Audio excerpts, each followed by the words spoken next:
자, 지금부터 전자공학에 대한 오리엔테이션을 시작하도록 하겠습니다. 자, 전자공학이라고 하는 것은 전류의 흐름을, 자, 전류의 흐름이라는 얘기가 나왔는데요. 이 전자의 흐름은 곧 전류의 흐름이다. 이렇게 생각하시면 됩니다. 그런데 방향은 반대. 방향은 반대다. 즉, 전자의 흐름으로 만들어진 우리가 어떤 회로에 대해서 여기에 에너지를 갖다가 만들려면 일반적으로 전류가 흘러서 에너지가 만들어지게 됩니다. 자, 에너지는 바로 T를 곱한 그런 부분이죠. 그래서 전자의 흐름으로 만들어진 전기 에너지를 사용해서 우리 생활과 밀접한 다양한 제품을 연구 개발하는 학문 분야가 곧 전자공학이다 라고 보시면 돼요. 그래서 모든 동작은 전류의 흐름에 의해서 발생이 되는 그런 부분입니다. 그래서 전자공학이라고 하는 것은 이와 같이 전자 흐름을 제어하여 정보 처리, 기기 제어를 하기 때문에 낮은 전압과 전류를 사용하게 되고, 이 때문에 우리는 약전이다 라고 얘기하게 됩니다. 여기서 약전이라고 하는 부분은 뭐하고 비교하게 되냐면 전기공학 쪽에서 다루는 부분하고 비교가 돼요. 그래서 그 부분에 비해서는 전압이 상당히 낮은 부분이기 때문에 약전이다. 곧 전자공학이라고 하는 것은 전자의 흐름에 의해서 제어를 해서 정보를 처리한다든지 기기를 제어하기 위한 그런 전압을 갖다가 사용하게 되는데, 자, 이런 부분을 갖다가 우리는 약전이라고 하더라. 그래서 이런 부분을 다루는 학문이다라고 해도 말이 되는 그런 부분입니다. 자, 전기공학에서는 우리 전자공학하고 전기공학하고 상당히 많이 혼동되는 그런 부분들인데요. 처음에는 전기공학이라고 했었습니다. 자, 그런데 우리가 진공관이 발전하면서 우리는 결국은 전자공학이라는 부분으로 우리가 이제 분류가 되는 그런 부분이었었죠. 자, 그래서 전기공학은 발전기, 송전기, 전력제어나 응용을 다루기 때문에 높은 전압을 사용해서 우리는 강전이다. 그래서 전기공학하고 전자공학의 차이점은 약전이냐 강전이냐 가지고 우리가 구분을 하게 되는 그런 부분이라고 볼 수 있겠습니다. 그래서 삼국 진공관이 발명되면서 전기공학으로부터 전자공학이 빠져나왔다라고 볼 수가 있는 그런 부분입니다. 자, 그럼 전자공학에서는 어떤 내용을 갖다가 다루는지 그 내용에 대해서 한번 살펴보면은, 일단은 진공이라고 하는 것은 결국은 공기가 없는 부분을 갖다가 뜻하게 되는 그런 부분이고요. 고체, 전개 또는 자계 내에서 전자의 이동을 이론적으로 분석하고 연구하는 그런 분야가 바로 전자공학이다.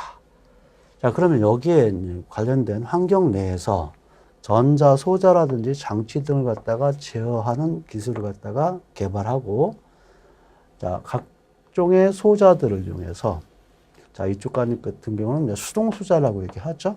수동 소자와 능동 소자.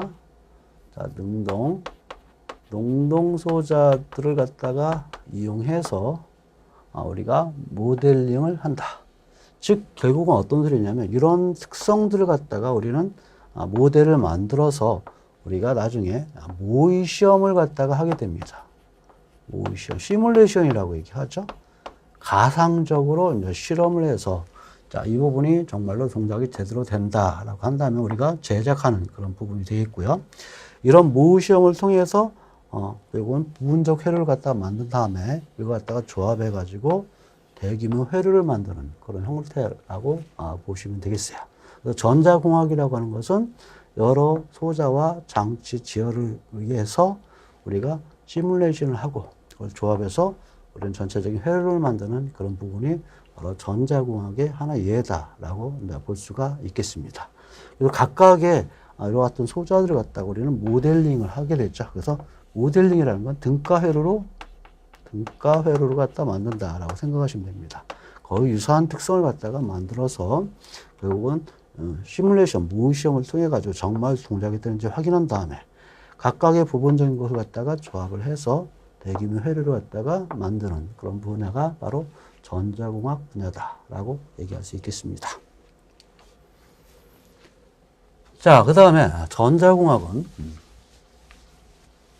한 가지만 전자의 흐름이라는 그런 부분에 의해서 진공 또는 여러 물질 상태에 따라서 이거 갖다 우리는 이제 좀 용어적으로 매질에 따라서 이런 표현을 갖다 마저 하죠. 물질에 따라서 전자의 전기적 흐름과 빛과의 상호작용을 갖다가 제어하는 분야도 바로 전자공학에 속하게 되겠고요. 그 다음에 전자공학과 물질에 대한 물성을 갖다가 이제 연구하는 부분이 이제 한두 군데가 아닐 겁니다. 그런데 최근에는 이런 부분들을 갖다가 우리가 융합시켜서 융합이라는 표현을 많이 쓰죠. 융합. 모든 특성을 갖다가 다 포괄적으로 포함시켜가지고 우리가 개발하는 그런 분야가 바로 전자공학이다라고 보시면 되겠어요. 결국은 전자라고 하는 부분이 들어가게 되면 뭐하고 연관되어야 되냐면 제어라는 부분하고 연관이 됩니다. 전자 제어를 통해서 어떠한 것을 동작을 시킨다. 자, 그래서 우리가 제어 파트 부분이 바로 우리가 전자공학 파트다라고 생각하시면 됩니다. 동작에 대한 뭐 기계라든가 아니면 전기 쪽에서 모터라든가 여러 가지 그런 부분들이 있는데요. 이거 갖다가 제어하는 부분이 바로 전자공학에서 할 그런 내용이다라고 볼 수 있겠습니다. 자, 현대 전자공학의 추세는 우리가 전자 부품을 만드는 그런 부분도 있고요. 전자 소자를 이용해서 만들게 되는데 대부분 전자 소자는 바로 반도체를 이용해 가지고 여러 개의 기능을 갖다가 포함시킨 그런 회로에 대해서 우리가 제어를 갖다가 수행하는 그런 부분이 현대 전자공학 추세다. 아까 제가 말씀드렸던 것처럼 전자공학은 대부분 제어를 하는 부분을 담당하고 있다라고 볼 수 있겠습니다. 자, 그 다음에 이와 같이 현대 전자 회로에 관련된 부분과 전자 소자에 관련된 부분에 대한 연구들은 결국 우리는 한쪽 분야만 한 것이 아니라 여러 다양한 분야를 갖다가 포함시켜서 포괄적으로 포함시켜서 융합되면서 진행하는 그런 추세다. 즉 전자 회로, 전자 공학만 알면 되는 것이 아니라 다양한 분야를 통해 가지고 융합을 통해 가지고 우리가 개발하는 그런 형태로 진행되고 있는 것이 바로 현재 전자공학의 추세다라고 볼 수 있겠습니다. 그렇기 때문에 하나만 하면 되는 게 아니라 다양한 형태의 부분을 갖다가 우리가 아는 것이 좀 좋다. 그럼으로써 거기에 필요한 부분에 전자공학이 항상 포함되어 있다. 이런 얘기를 할 수 있는 거죠. 자, 그렇기 때문에 전자공학은 어느 분야이든 간에 빠져서는 안 되는 그냥 분야라고 우리가 볼 수 있겠습니다. 자, 그럼 전자공학의 교육 분야를 한번 보죠. 우리는 전자공학에서는 주로 어떤 교육을 갖다가 하게 되는지. 첫 번째, 이제 반도체 및 전자 물리 분야에서 우리가 이제 교육 분야가 있겠고요. 회로 및 VLSI, 이것은, 대규모 집적 회로다. 대규모 집적 회로. 집적 회로. 그래서, 다음과 같은 형태로 우리가 회로를 갖다 구성하는 교육 부분, 그 다음에 정보통신 시스템 분야. 자, 이걸 갖다 응용한 분야라고 생각하시면 됩니다. 그 다음 레이저 및 광학 분야, 그 밖에 지어라든지 전력전자 분야가 바로 전자공학의 교육 분야다라고 보시면 되겠어요. 그래서 이번 시간에 교육 분야 중에서 전반적인 내용으로 어떤 것들이 있고 어떤 내용들이 있는지를 갖다가 살펴보는 그런 부분이 이번 전자공학에서 소개할 그런 내용이다라고 볼 수가 있겠습니다.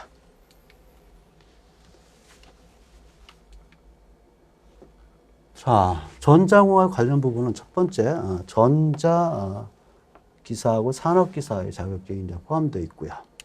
자, 그 다음에 반도체 설계 기사 산업기사, 그 다음 의공 기사 산업기사, 그 다음에 전자계산기 제어 기사 산업기사, 그 다음 광학기사, 광학계기 산업기사, 그 다음에 인베디드 기사, 이거 최근에 생긴 기사 자격증입니다. 자, 이런 부분들에서 우리가 전자공학에 관련된 그런 과목이 포함되어 있다라고 볼 수 있겠고요.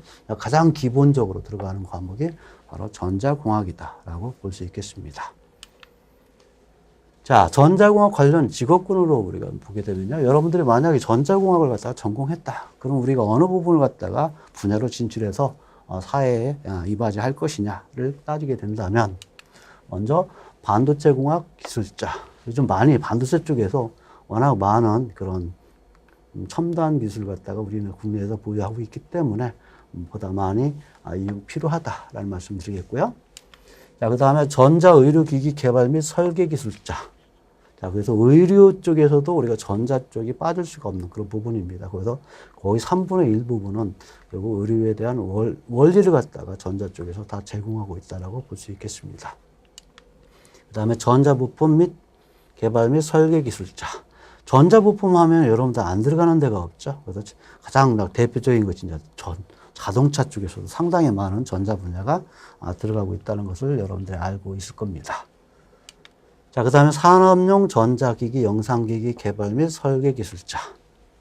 그 다음에 가전제품 개발 및 설계 기술자. 가전제품이라고 하면 다양하죠. 여러분들이 알고 있는 그런 가전제품 이외에 스마트폰 같은 경우도 여기에 속하는 그런 부분이라고 볼 수 있겠습니다.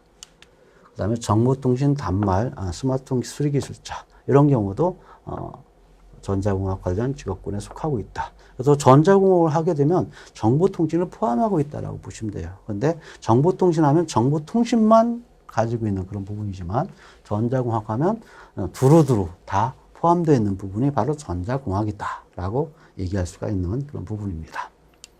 그 다음에 전자제어계측 기술자 및 연구원. 그 다음에 전기, 전자 시험 기술자. 자, 이런 형태로서 우리가 진행하게 되어 있고요. 자, 이번 전자공학에 대해서 강의 내용은 크게 제가 기초 전자공학 분야하고 특수장치 및 시스템 분야하고 이 두 가지로 분류해가지고 강의를 진행할 예정입니다. 자, 첫 번째, 전자공학 분야 같은 경우는 모든 시작은 바로 전자 흐름으로부터 시작되는 그런 부분이에요. 그래서 원자부터 시작하죠. 원자는 어떻게 되고, 이걸 통해서 반도체는 어떻게 되고, 자, 이렇게 이제 시작을 합니다. 자, 그렇기 때문에 원자로부터 반도체가 형성이 되고, 이걸 통해서 다이오드가 나오고, 다이오드를 통해서 트랜지스터가 나오고, 다이오드를 통해서 FET가 나오고, 자, 이 FET를 통해서 직접 쾌로가 형성되고, 이런 형태의 흐름을 가지게 돼요. 자, 그 다음에 진공관은 이와 같이 트랜지스터가 개발되기 이전에 했던 부분인데, 이 부분은 고전력이라고 하는 특징을 가지고 있어요. 그래서 출력이 높다라고 한다면 우리가 진공관을 갖다 많이 쓰는 그런 부분이고요. 자, 오디오에 상당히 관심 있는 사람들은 지금도 진공관을 이용한 그 스피커라든가 그런 거를 통해 가지고 출력하는 데 사용되고 있는 것이 바로 진공관이다라고 볼 수 있겠습니다. 자, 그 다음에 전원공급 장치. 가장 대표적으로 우리가 이제 다이오드에서 응용 쪽에서 가장 대표적인 것이 바로 전원공급 장치인데, 여러분들 어댑터 생각하시면 됩니다. 그래서 교류를 갖다가 직류로 바꿔주는 장치가 어떻게 구성되어 있는지. 그 다음에 대부분 우리는 소리를 갖다가 키우기 위해서 증폭을 하게 되고요. 또 한 가지 이제 발진하는 증폭기와 발진기는 어떤 것들이 있는지, 거기에 대한 원리는 어떤 것들인지에 대해서 살펴보는 분야라고 볼 수 있겠습니다.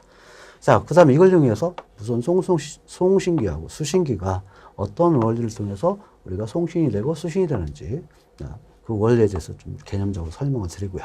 그 다음에 디지털 기초에 대해서 우리는 이와 같은 논리를 갖다가 설계할 때 디지털 통신을 하기 위해서 디지털 신호를 만들어줘야 되는데, 어떤 원리를 하기 위해서 반드시 디지털 신호가 필요하다. 요즘 대부분은 디지털 통신을 갖다 기준을 하고 있습니다. 그렇기 때문에 가장 기본적으로 디지털 신호를 갖다가 어떻게 만들고 어떻게 제어하는지에 대해서도 디지털 기초를 통해서 알 수 있기 때문에 디지털 기초에 대해서 다룰 것이다 라는 말씀을 드리겠습니다.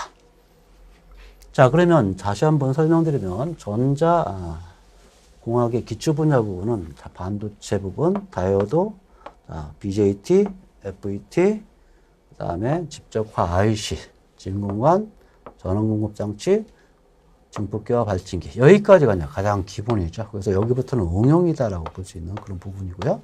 그 다음에 디지털 기초에 대해서 알아보는 그런 강의 내용이 될 것이다 라는 말씀 드리겠고요.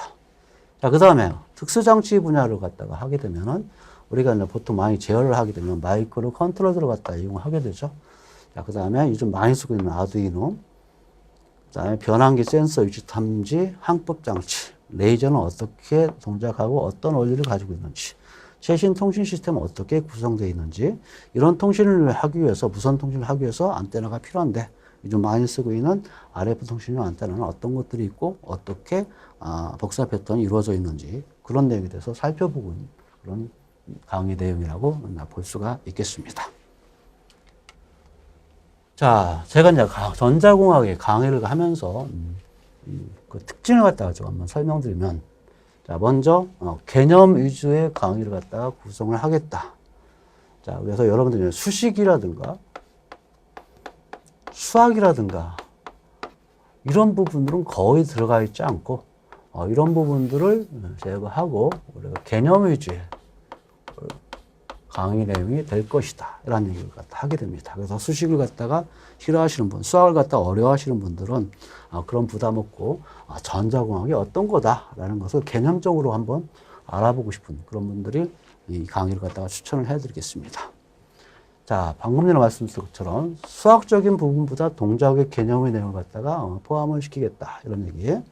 자, 그러면 우리가 여기서 동작과 특징 위주로 내용 갖다 소개하게 되는데 보면은 반도체 소자, 다이오드, BJT, FET, 진공관 이런 것들은 이제 수학적으로 계산하는 건 상당히 복잡합니다. 하지만 거기에 대한 동작만을 갖다가 우선적으로 개념적으로 설명을 하겠다라는 말씀 드리겠고요. 증폭기와 발진기도 마찬가지로 여기서 바이어스 회로는 어떻고 거기에 대한 발진 회로의 주파수는 어떻고 이런 얘기를 갖다 많이 하게 되는데 이걸 수학적으로 다 따져줘야 되는 그런 부분이에요. 자, 그런 부분 다 생략을 하고 가장 기본적인 수식을 이용해서 그 개념을 갖다가 설명하겠다는 말씀. 그다음 전원공급장치도 마찬가지로 그 원리를 이해하는 그런 형태로 강의를 진행할 예정이다라고 볼 수 있겠습니다. 그다음에 투수장치 개념 위주로 이제 소개하게 되는데, 자, 이걸 갖다가 본래 이 원리는 어떻고 수학적으로 계산하면 어떻고 상당히 복잡한 그런 부분이 이 송수신기입니다. 그다음에 마이컴은 어떻게 동작하고 센서, 항법장치, 레이저 이런 것들. 최신 통신 시스템 같은 경우는 더 복잡한 그런 특성이지만 개념적으로만 설명하는 그런 강의 내용이 될 것이다라는 것. RF 통신용 안테나 같은 경우도 이거 갖다 해석하려면 상당히 많이 힘듭니다. 하지만 이런 부분들은 어떤 특성을 가지게 되고 어떻게 동작을 하게 되고 어떻게 이용하는지 이런 내용을 갖다 다루는 그런 시간이 바로 전자공학의 강의 특징이다라고 볼 수 있겠습니다. 자, 각 전자공학의 강의 진행하는 방법은요. 일단은 제가 어떻게 이제 할 거냐면 일단은 어떤 내용을 갖다 먼저 다룰 것인지 먼저 설명을 드릴 겁니다. 일단은 주제를 갖다 설명을 드리겠다는 얘기죠. 자, 그러면 그 주제에 대한 학습 이론을 갖다가 학습을 하겠다. 자, 이론을 갖다 복잡한 게 아니라 개념 위주로 설명하겠다는 소리죠. 개념 위주로 설명하겠다. 그 다음에 이 개념을 갖다가 알았으면 뒤에 여기에 맞는 예제를 갖다가 설명할 겁니다. 예를 들면 여기에 관련된 문제를 내가지고 여기 개념을 제대로 이해하고 있는지 이런 부분을 갖다가 예를 통해서 설명할 거고요. 각 장의 예제가 있으면 거기에 대해 문제풀이를 통해 가지고 정말로 제대로 이해하고 있는지 복습 차원에서 설명할 수 있는 그런 시간이 될 것이다 라는 말씀을 드리겠습니다. 자, 그러면 전자공학을 갖다가 공부하는 방법에 대해서 좀 설명을 드리겠습니다. 자, 먼저 개념 위주로 강의가 진행이 됩니다. 상당히 내용이 많아요. 그런데 이걸 갖다 외우려고 하면 여러분들이 점점 힘들어집니다. 그렇기 때문에 제일 먼저 암기가 아닌 이해도 중심으로 여러분들이 강의가 진행이 될 거예요. 그래서 처음에 어떤 내용인데 그 내용을 갖다 반드시 알고 넘어가야 그 다음에 이해가 되기 때문에 이건 반드시 이해하고 넘어가라 달라라는 말씀 드리겠습니다. 그 다음에 수식 및 수학적 과정을 갖다가 뺐습니다. 그래서 이걸 갖다가 배제하고 개념 위주로 여러분들이 지금 이해를 해줄 달라라는 말씀 드리겠어요. 그래서 가끔가다 제가 수학적인 내용을 갖다가 조금씩 첨가할 수도 있는데 되도록이면 배제하고 개념 위주로 강의를 갖다가 진행할 예정이다. 그렇기 때문에 그 부분을 갖다가 이해를 해야만이 다음 단계로 넘어갈 수 있다는 것. 그 다음에 앞에 내용 내용과 반드시 연결시켜라. 그냥 따로따로 하나씩 독립적으로 하지 말고요. 전공이란 과목은 항상 앞에서부터 뒤로 이어져 있는 그런 부분입니다. 자, 그렇기 때문에 반드시 연결을 시켜서 이해를 좀 하셔야 된다라는 말씀 드리겠고요. 그 다음에 회로를 갖다가 있으면 그 회로가 어떤 동작을 하는지 반드시 머릿속에서 그리지 말고 보면서 이해를 하면 보다 더 기억이 오래 남을 것이다. 이런 얘기죠. 그 다음에 개념도 쉽게 잡힐 것이다. 따라서 반드시 어떤 회로를 갖다가 보고 있을 때 그 회로를 통해서 외우지 말고 회로를 보면서 이 부분이 어떤 기능이다라는 것, 어떤 개념을 가지고 있다라는 것, 그런 형태로 여러분들 이해를 하고 학습하는 것이 좋을 것이다. 라는 말씀을 드리겠습니다. 자, 그 다음에 제가 이제 예제를 갖다가, 개념이 이해했는지 예제를 갖다가 반드시 풀어볼 건데요. 그 예제를 반드시 이해하고 학습할 수 있는, 그런 형태로 공부를 하신다면 아마 전자공학에, 보람 있는 그런 학습이 되지 않겠느냐라는 생각이 들겠습니다. 자, 그럼 본론 전자공학 시간에 뵙도록 하겠습니다.